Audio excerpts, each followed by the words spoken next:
Good morning, students and families. Today I'm going to be doing an instructional video to show you guys a little bit about the standard we are working on, and this is also a great tool for students to look back on if they're ever struggling with a problem that involves variables. So the standard we are currently working on is 6EEB6, which states using variables to represent numbers and write expressions and problems in real-world contexts. So today we're going to be looking at a real-world problem. These are really helpful so that students get tools that they can use in their everyday life. So the problem is Claire has $40 to spend at the store. She spends $20 on food for dinner. She then wants to buy cupcakes that are $5 each. How many cupcakes can Claire buy? Use the variable y. So a lot of times students get really overwhelmed when they see all these sentences, especially when we're doing math. But the most important thing is to break it down sentence by sentence. So first we have Claire has $40 to spend at the store. So I'm going to highlight that. So that means we know that our total has to be 40 because Claire can't spend more than 40. Okay, she spent $20 on food for dinner. So we already know Claire spent the $20. She then wants to buy cupcakes that are $5 each. How many cupcakes can Claire buy? Use the variable y. So this tells us that each cupcake is $5, but it doesn't tell us how many cupcakes we are going to buy. So that means we know the variable is how many cupcakes Claire can buy. So each cupcake is $5, so I'm gonna put a 5, and then we just figured out that y is how many cupcakes Claire can buy, and each cupcake is $5. So we would add that to our 20. And that is how you first create your equation. I wrote it out a little bit bigger here so we can solve it. Okay, so looking at this equation, the very first thing we're gonna do is try to get this variable all by itself.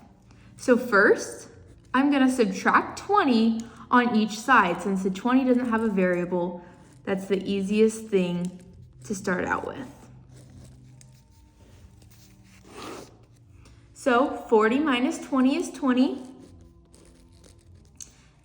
And that's 0. So all we have left is our 5y. So we have 5y equals 20.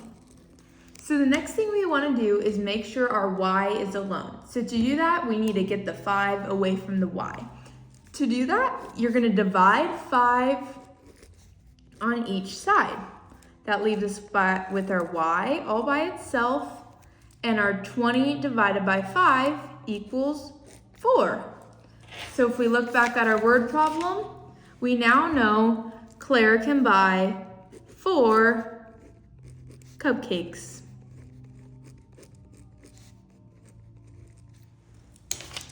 Okay, now when talking about scaffolding, this equation might be a little hard for some students, a little easy, and that is okay. Especially in math, we have all ranges of where we are, and that is totally okay. But it is also important that we are still learning and growing.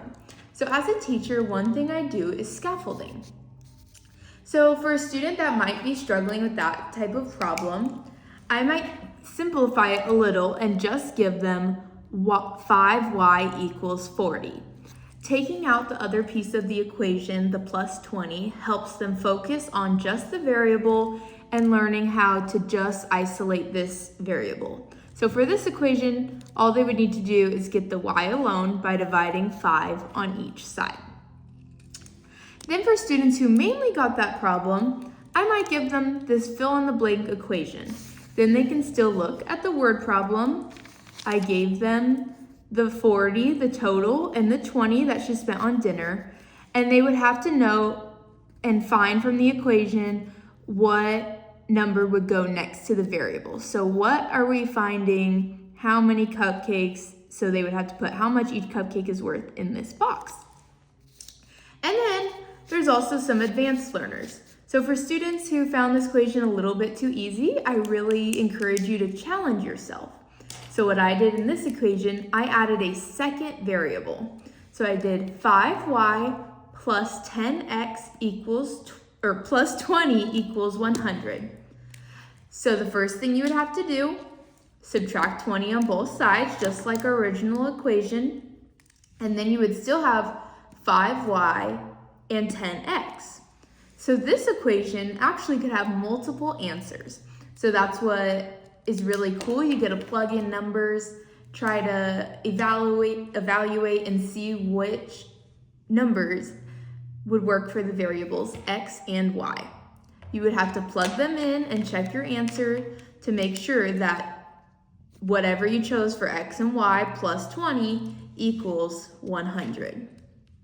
So there are many ways that students and different levels we can all be on to still learn variables and still learn how to plug numbers to solve for variables. I'm here if you have any questions, and I really hope this video helped you out.